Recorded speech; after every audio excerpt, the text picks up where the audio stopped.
This is the most magnificent stone box we find here. It is the material, I believe, we'll check with our resident geologist Susan Moore. Beneath the sands of Egypt lies a mystery that has baffled every expert who's ever laid eyes on it. Deep underground, inside a series of dark limestone tunnels, sit enormous granite boxes, each one weighing as much as a blue whale. They are perfectly carved, impossibly massive, and placed with such precision that modern engineers struggle to explain how they even exist. So it's clearly obvious that whoever did the inscriptions was technically inferior to whoever it was that made the box itself. Some say they were burial chambers. Others whisper about ancient technology lost to time. But what if the real story is far more shocking than anything we've ever imagined? The Serapeum and its impossible boxes. The Serapeum of Saqqara is not just another Egyptian tomb. It is a riddle carved in stone, a vast subterranean network of chambers and hallways buried under the desert near the ancient necropolis of Saqqara. The air is thick with history as you walk through its narrow corridors, flanked by towering niches cut directly into the bedrock. And inside those niches rest massive granite boxes, each one measuring over 12 feet long and 7 feet wide, sealed so tightly they seem fused with the earth around them. They are not just large, they are impossibly large. The combined weight of each box and its lid reaches nearly 100 tons, making them some of the most perplexing objects in all of ancient Egypt. Mainstream archaeology tells us these were sarcophagi used for the sacred Apis bulls, revered creatures believed to carry the soul of the god Ptah. But this explanation begins to crumble under the weight of the evidence. No remains of bulls were ever found inside the boxes. Most were discovered completely empty, and more importantly, their sheer size and weight make it almost impossible to understand how they were moved, placed, or even carved, using the simple copper tools believed to be available at the time.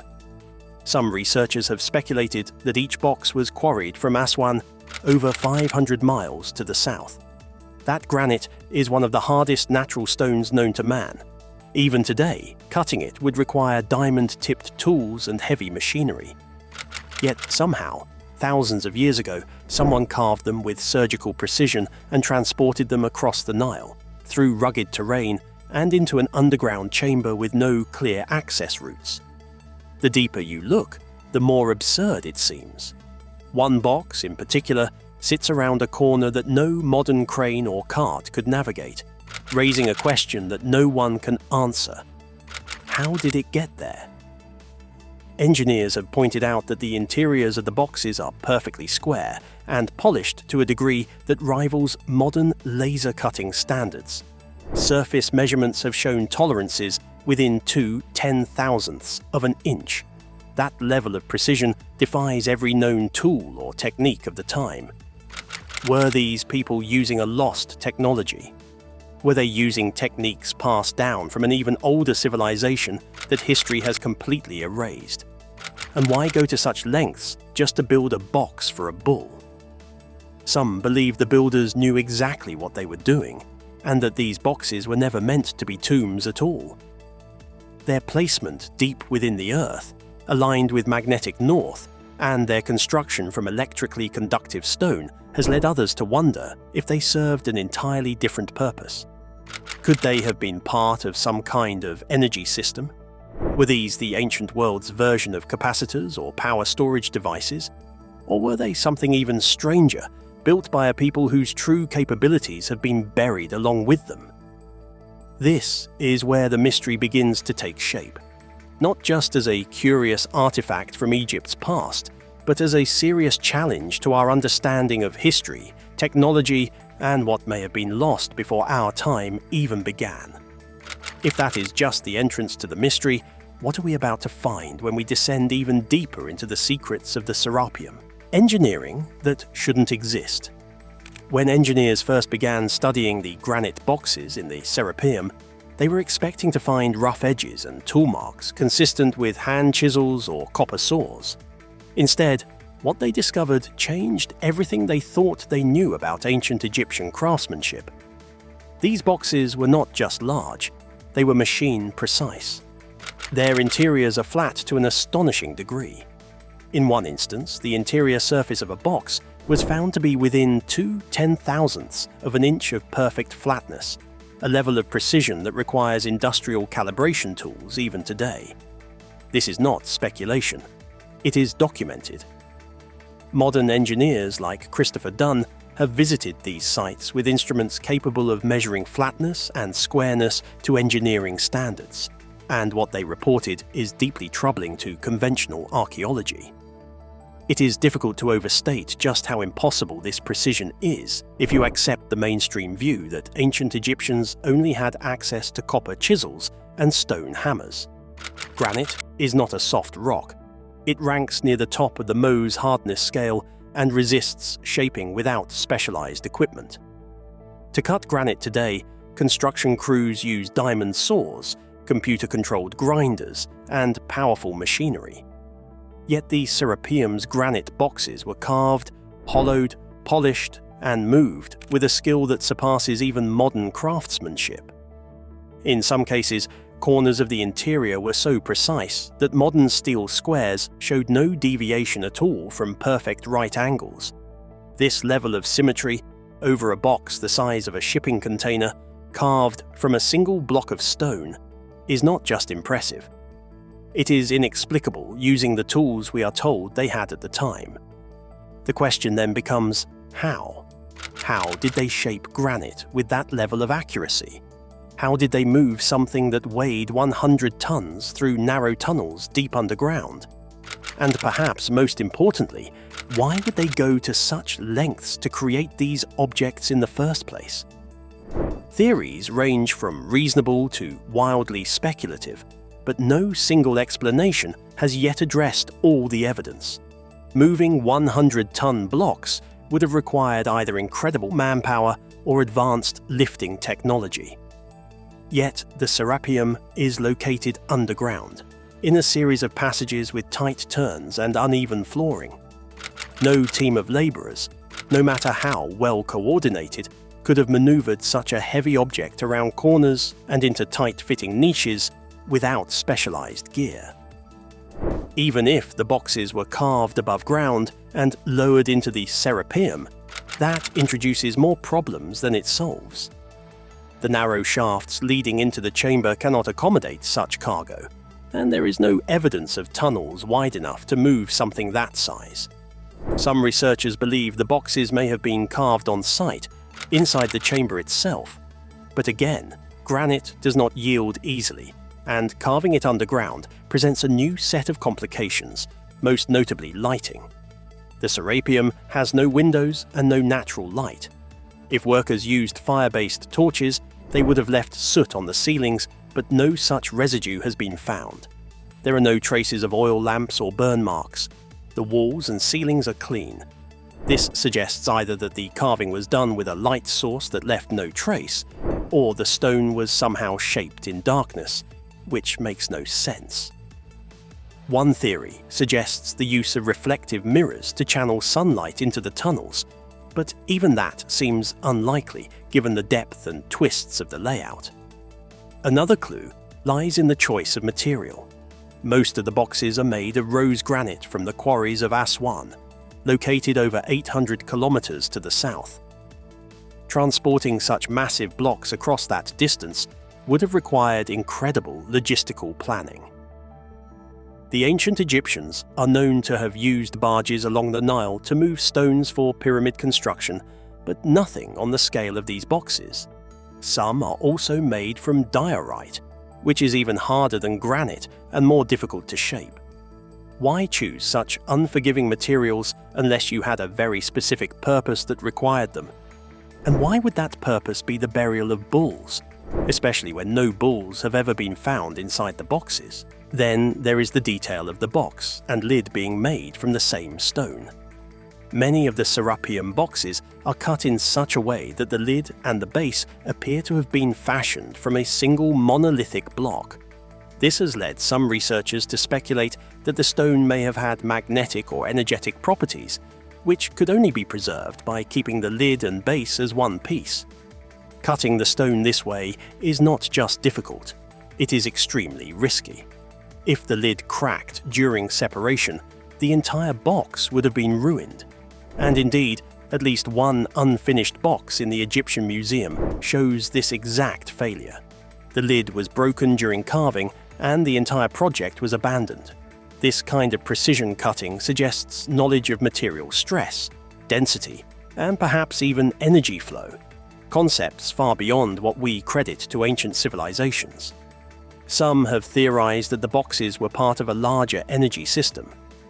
They point to the alignment of the Serapeum with true north, similar to the Great Pyramid of Giza, and suggest that these were not sarcophagi at all, but components in a massive energetic infrastructure. This could have been acoustic, electromagnetic, or even vibrational in nature.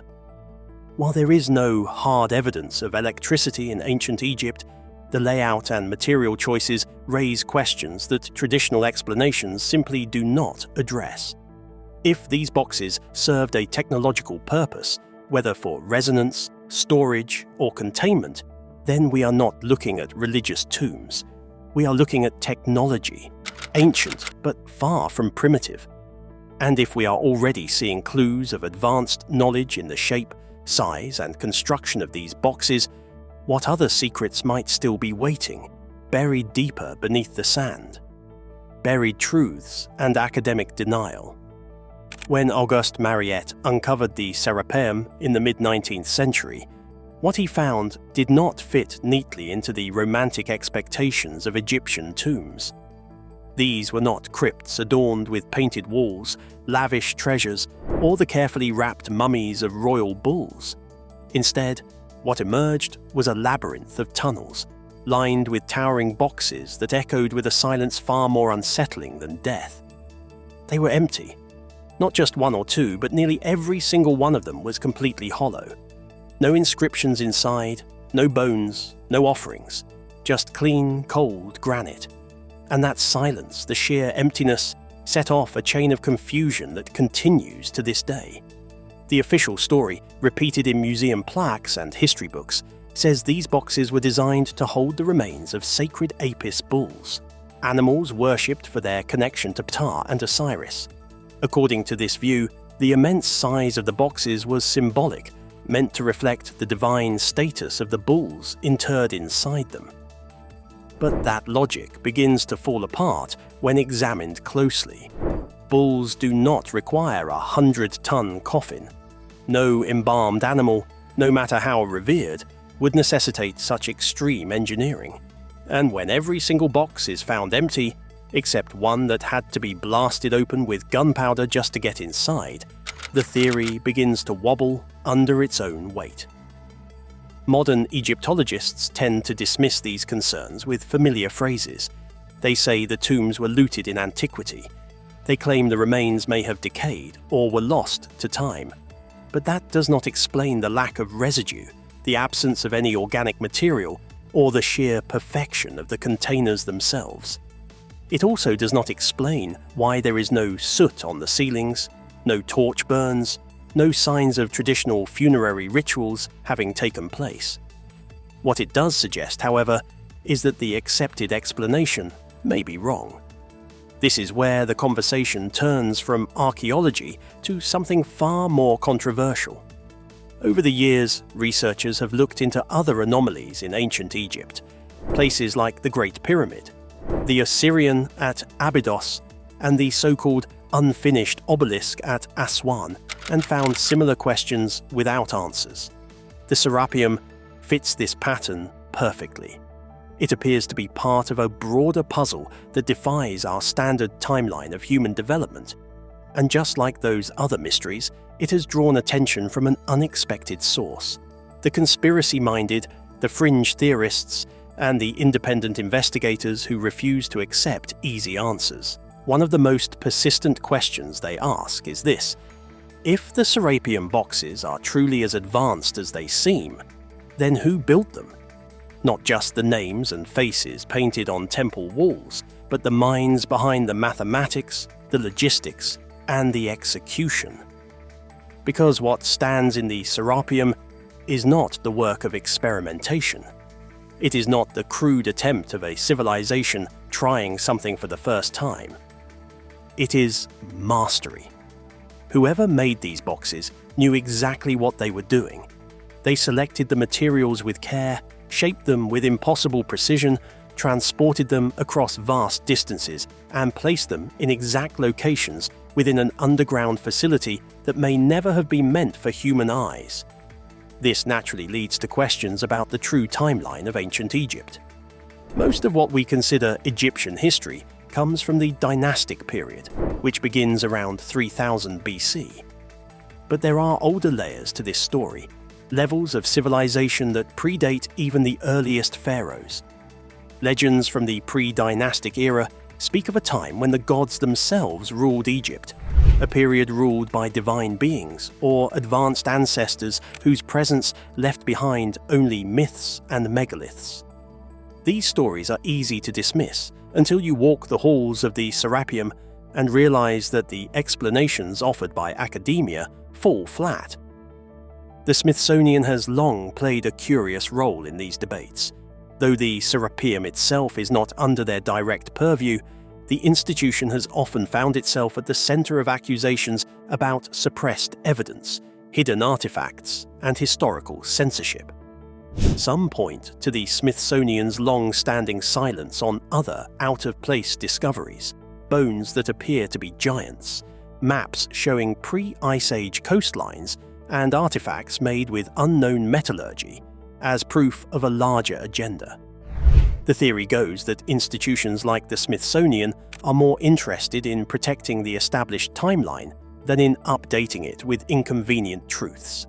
To be fair, mainstream scholars have valid reasons to be skeptical. Extraordinary claims require extraordinary evidence, and much of what gets floated online is based more on speculation than proof. But that skepticism becomes problematic when it begins to deny the evidence that does exist. Engineers who visit the Serapeum are not fringe theorists. They are trained professionals measuring real surfaces, testing real materials, and asking real questions.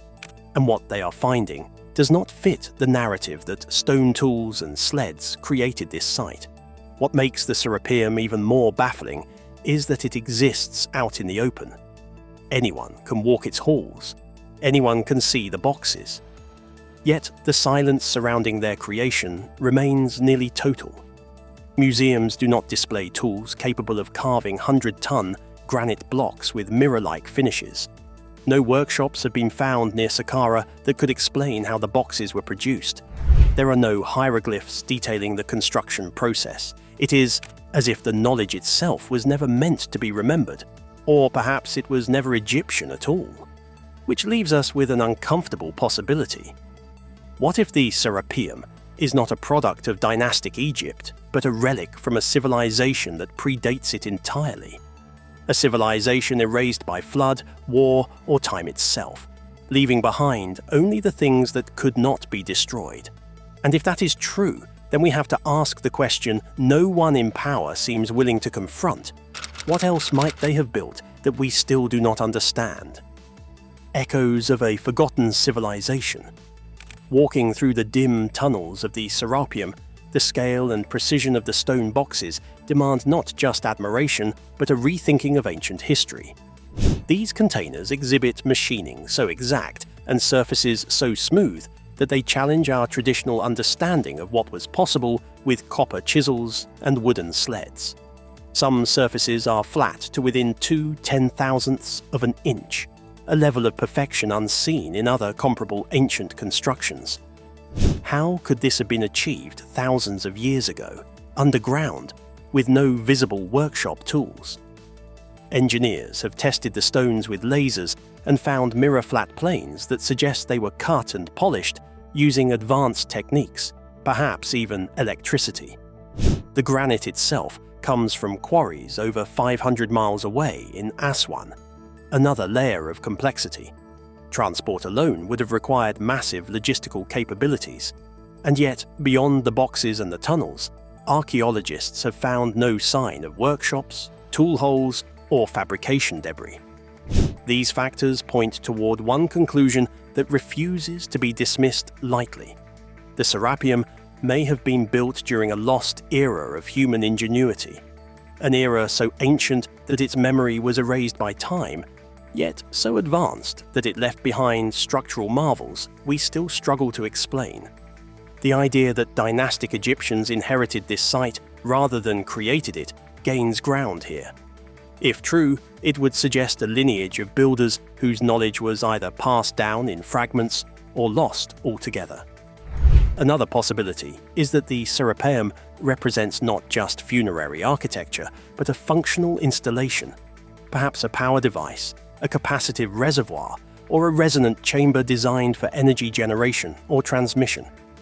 The alignment of the tunnels and boxes with the Earth's magnetic north raises question after question.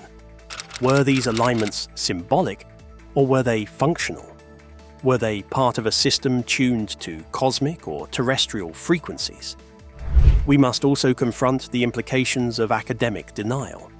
If institutions fail to investigate such clear anomalies, they risk erasing history itself. Denial may stem from a fear of disrupting long-held paradigms, but progress requires courage to question and re-examine. The Serapeum stands as a monument to that urge. Its silent halls filled not just with empty boxes, but with unanswered questions. Whatever the truth may be, these structures invite us to look deeper, to probe beyond the veneer of official narratives. They challenge us to imagine a past that might be richer and more complex than we ever knew. And if this is just the beginning of our discoveries, who knows what other marvels lie buried beneath our feet? Thank you for joining us on this journey into the Serapeum's secrets. If you found this exploration intriguing, hit like, subscribe, and ring the notification bell to stay up to date with our latest investigations. Let us know your thoughts in the comments. Do you think these boxes point to lost ancient technology, or is there a hidden explanation awaiting discovery? We'll see you next time for more mysteries unveiled.